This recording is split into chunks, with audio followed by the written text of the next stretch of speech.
Hi, everyone. I hope you had a pleasurable 4th of July holiday and those 2 extra days away from school did you some good for your mental and physical health. We are moving into week 6, which marks our midterm point for this 12-week compressed online summer class. And in this week, you will be reading some works by T.S. Eliot.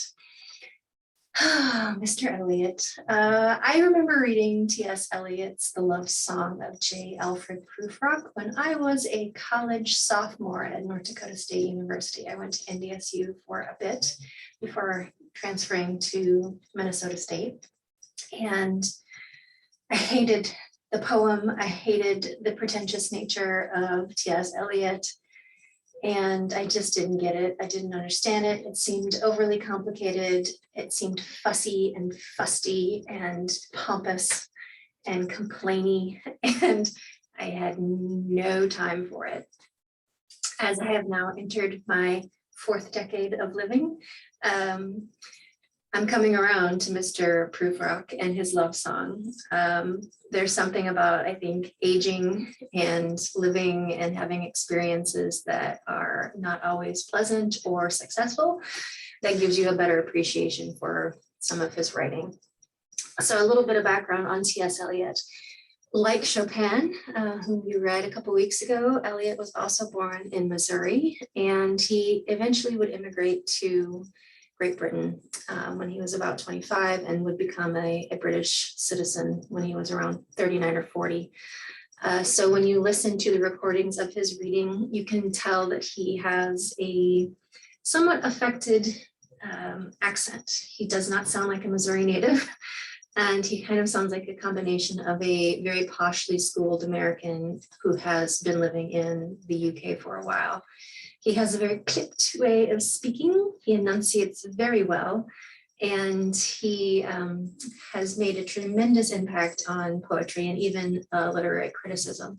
So critics are those people who continue to read and analyze and add new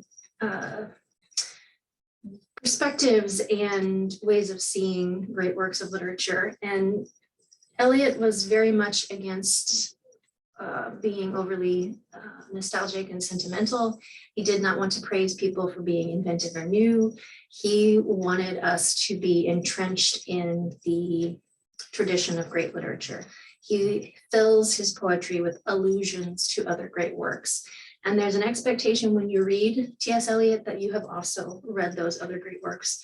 And that is one of the criticism of his work, especially in modern day, that we don't necessarily grow up reading the Greek tragedies. We don't necessarily grow up reading all of the works of literature that he alludes to. And so it distances our ability to understand his references.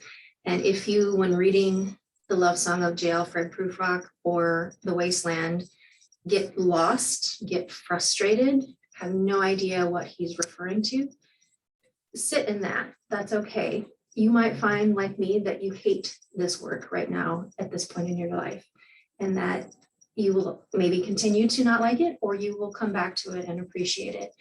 There's something wistfully sad about Prufrock, and he knows that he's pathetic, but he's okay with that pathos. And there's a cadence and a rhythm to it, and almost a comfort in the poem in a weird, sad way.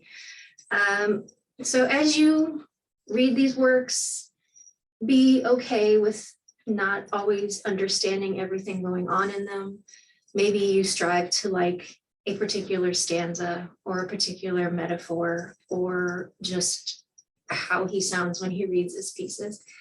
He is definitely a modernist writer, and he is definitely one who we don't necessarily hear as much of his voice represented in modern day poetry. I don't think we have moved away from that deep reliance on allusion to greater or more traditional works. So here's T.S. Eliot for you. Do listen to his audio versions and relish in the way that he says buttons of things. I find him very fun to listen to. Enjoy.